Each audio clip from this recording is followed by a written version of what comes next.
João, as 7 igrejas da província da Ásia. A vocês, graça e paz da parte daquele que é, que era e que há de vir. Dos 7 Espíritos que estão diante do seu trono e de Jesus Cristo, que é a testemunha fiel, o primogênito dentre os mortos e o soberano dos reis da terra. O livro do Apocalipse, aquele que é sinônimo de muitos mistérios pouco entendidos, foi escrito diretamente para as 7 igrejas da Ásia. De maneira literal, ele foi uma mensagem dirigida às necessidades reais da igreja do primeiro século. Ele foi escrito durante o reinado de Domiciano, de 81 a 96 depois de Cristo, uma época de muita perseguição. Já se haviam passado 60 anos de perseguições e outras maiores ainda viriam. O propósito do livro era transmitir conforto à igreja em seu conflito contra todas as forças do mal.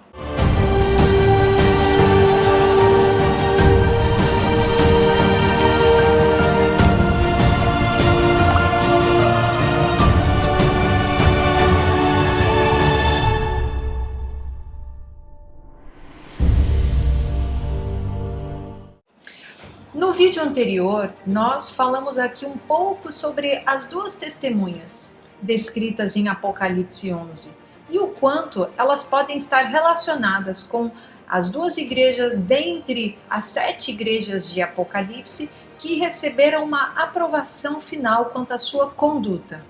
Particularmente no caso das cartas a Esmirna e Filadélfia, podemos ver que a vitória em Jesus Cristo e da sua igreja foi garantida, mesmo após duras provações. No sentido simbólico e relacionado ao futuro, nós temos aí a visão de João na ilha de Pátimos, exilado por conta de levar o testemunho de Cristo Jesus. A primeira coisa que ele vê são esses 7 candelabros de ouro, que representam as 7 igrejas, num sentido maior de todas as igrejas, pois 7 aqui representando o número da perfeição. O Espírito Santo usa a figura do candelabro porque a igreja tem uma função de espalhar essa luz. E essa luz, por ser de um candelabro, ela precisa do azeite, ou seja, da unção que só pode vir da presença de Deus dentro de cada um de nós. O ouro representa a dignidade e a preciosidade da igreja. Jesus disse que ele é luz do mundo e que a igreja também deve ser luz do mundo. João viu em seguida que alguém estava no meio desses 7 candelabros, aquele que João conhecera e cujo peito um dia já havia se reclinado, mas agora Jesus estava muito diferente. João viu Cristo glorificado.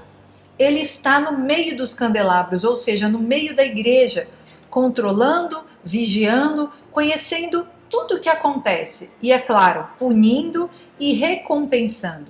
Ele tinha na mão 7 estrelas, que representa aqui os pastores da igreja, o anjo que Deus envia para cuidar das igrejas. Os candelabros estão espalhados na terra, mas as estrelas estão seguras na mão de Cristo. A espada de 2 gumes que sai da boca é o poder da palavra, pois tudo que ele fala acontece. Toda essa visão nos fornece um quadro precioso sobre o relacionamento entre Cristo e a igreja. O próprio Cristo estabeleceu a igreja para ser o seu agente na terra. O mundo está envolto em trevas, mas a igreja deve brilhar com a luz de Cristo, o cabeça da igreja, e testemunha sobre a vida eterna. Mas ela não está sozinha. Aquele que um dia prometeu estar com os crentes todos os dias, até a consumação dos séculos, está presente no meio da igreja, supervisionando, capacitando e disciplinando.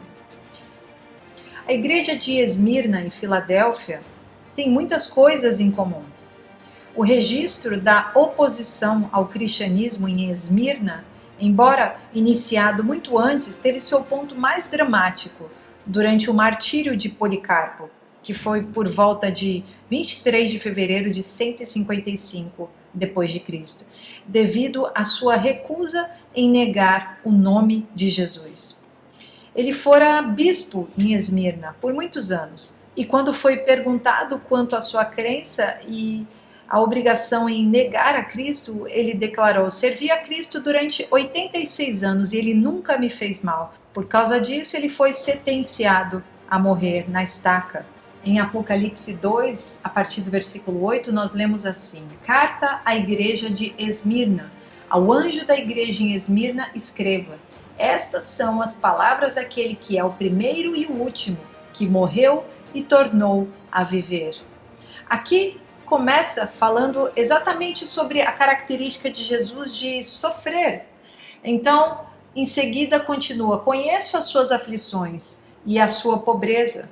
Você pode ver aqui como Jesus está falando dos sofrimentos dessa igreja e a sua pobreza. Talvez a pobreza visual, né, a olhos, mas na verdade você é rico. Rico aqui no espírito. E então continua: conheço a blasfêmia dos que se dizem judeus, mas não são, sendo antes sinagoga de Satanás. E aqui Jesus está indo contra os fariseus da época, aqueles que adoravam dizer que eram judeus, mas que na verdade eram sepulcros caiados. E continua no versículo 10: não tenha medo do que você está prestes a sofrer. O diabo lançará algum de vocês na prisão para prová-los, e vocês sofrerão perseguição durante 10 dias. Seja fiel até a morte, e eu lhe darei a coroa da vida. Aquele que tem ouvidos, ouça o que o Espírito diz às igrejas. O vencedor de modo algum sofrerá a segunda morte. Aqui está mostrando nitidamente o sofrimento que essa igreja de Esmirna passará. Inclusive, está avisando o que virá lá na frente. Ou seja, o diabo vai lançar algum de vocês na prisão e vão sofrer perseguição também. Então, está pedindo: seja fiel e eu vou te dar a coroa da vida. E o vencedor não sofrerá. E aqui a segunda morte está sendo relatada simplesmente porque a primeira morte provavelmente pode existir. Ou seja, a morte aqui na terra. Mas em Apocalipse 20, no versículo 4, nós lemos sobre a segunda morte. E diz assim: então a morte e o Hades foram lançados no lago do fogo. O lago de fogo é a segunda morte. Aqueles cujos nomes não foram encontrados no livro da vida foram lançados no lago de fogo. Então a igreja de Esmirna não sofrerá a segunda morte. Ou seja, ela já tem declarado para ela que ela receberá o nome no livro da vida, ou seja, receberá a salvação. Em Apocalipse 21:8 também lemos assim: mas os covardes, os incrédulos, os depravados, os assassinos, os que cometem imoralidade sexual, os que praticam feitiçaria, os idólatras e todos os mentirosos, o lugar deles será no lago de fogo, que arde com enxofre. Esta é a segunda morte. Mais uma vez aqui relatando quem passará pela segunda morte, e não será esses crentes com as características dessa igreja de Esmirna, ou seja, uma igreja que passará por provações e provavelmente será perseguida no tempo do fim. E aqui nós temos a menção das duas testemunhas, como já foi dito no vídeo anterior, sobre elas passarem por essas perseguições do anticristo e todo o sistema da besta. Não só a igreja de Esmirna, mas também os santos da igreja de Filadélfia vieram a ser modelos de fidelidade a Jesus Cristo.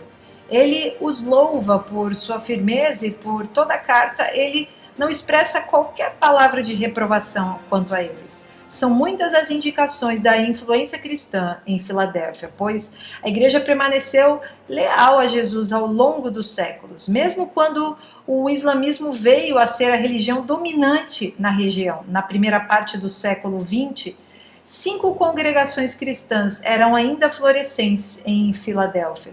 De todas as 7 igrejas na província da Ásia, somente a de Filadélfia conseguiu passar pelos séculos. E nós encontramos nessas igrejas os mesmos problemas, as mesmas qualidades e promessas semelhantes de Jesus. São as únicas igrejas que não recebem qualquer crítica do Senhor. São exemplos para nós.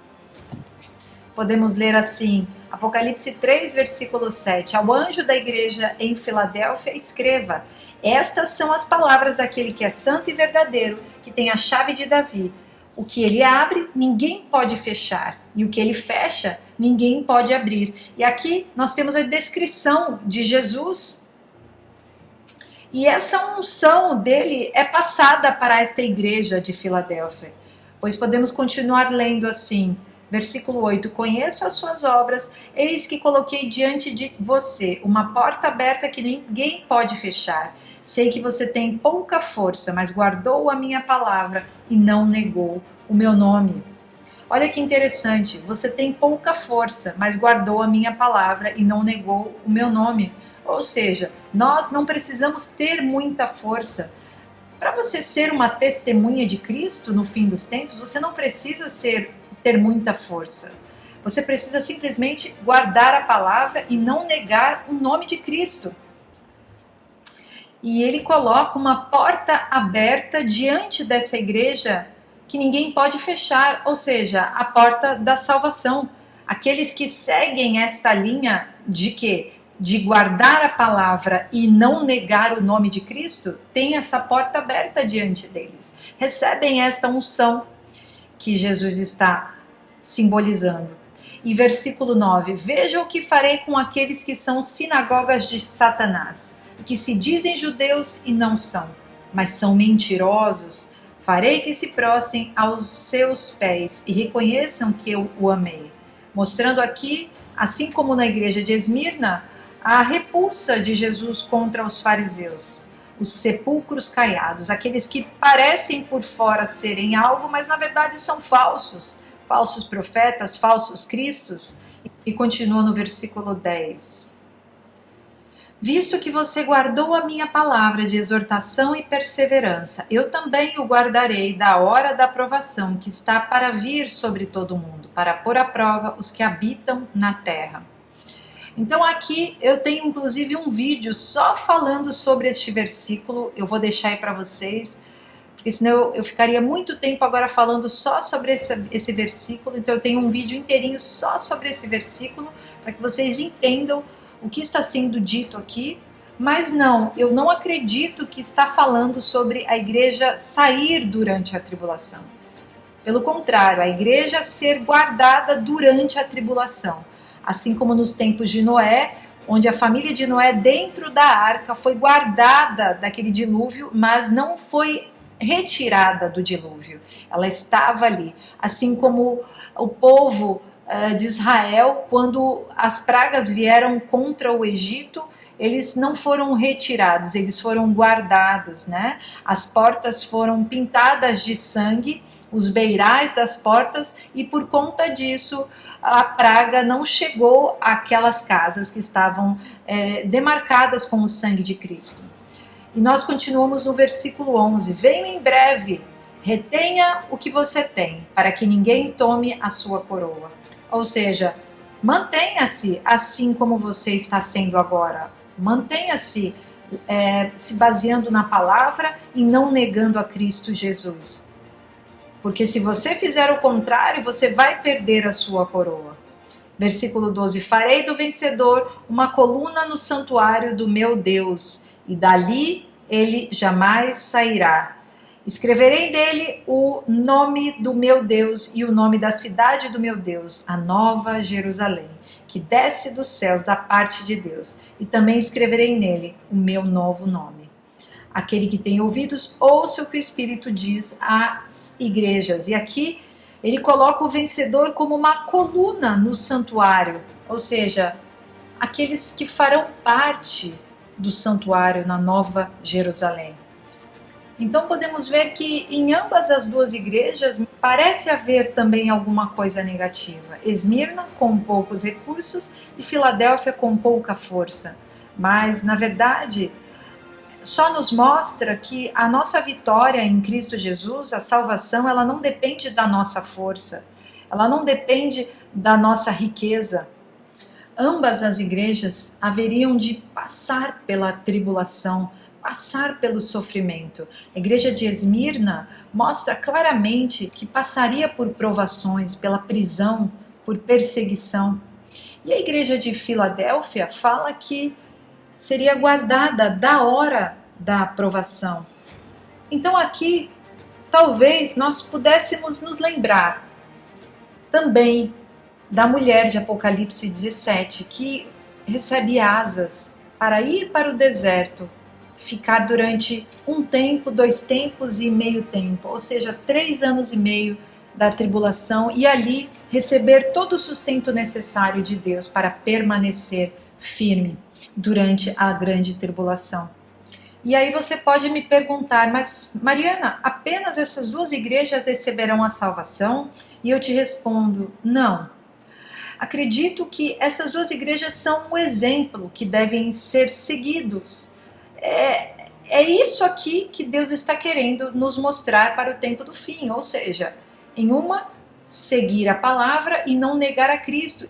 E como resultado dessa atitude de seguir a palavra e não negar a Cristo, está sendo avisado que o diabo vai perseguir vocês. Sejam fiéis quando vocês forem perseguidos. Então, uma está completando a outra na atitude correta da igreja quanto ao fim, quanto aos tempos futuros.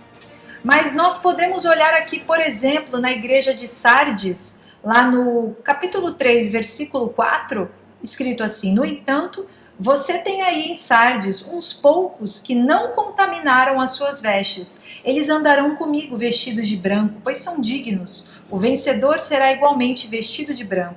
Jamais apagarei o seu nome do livro da vida, mas o reconhecerei diante do meu Pai e dos seus anjos. Então aqui nós podemos ver que mesmo a igreja de Sardes, tendo tido críticas, dizendo que ela parecia viva, mas estava morta, ela tem dentro dela alguns poucos que não se contaminaram, mostrando aqui para nós, e aqui eu vou falar só da igreja de Sardes, mas você aí pode ler sobre todas as outras igrejas e você vai notar que existem exceções dentre as corrupções da igreja, de igrejas que estão sendo criticadas aqui.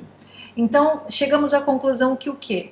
Aqueles 30% que eu falei no vídeo anterior, não necessariamente seriam só das 2 igrejas. Essas 2 igrejas, elas estão mostrando a linha que devemos seguir, que seria o mais próximo da perfeição, da vontade de Deus para nós. Mas aqui nós podemos ver que mesmo em meio a igrejas corrompidas, a visões corrompidas, a doutrinas humanas corrompidas, existirão corações voltados para Cristo. E aqui na igreja de Sardes nós temos esses, uns poucos que não contaminaram suas vestes. Esses também receberão a salvação.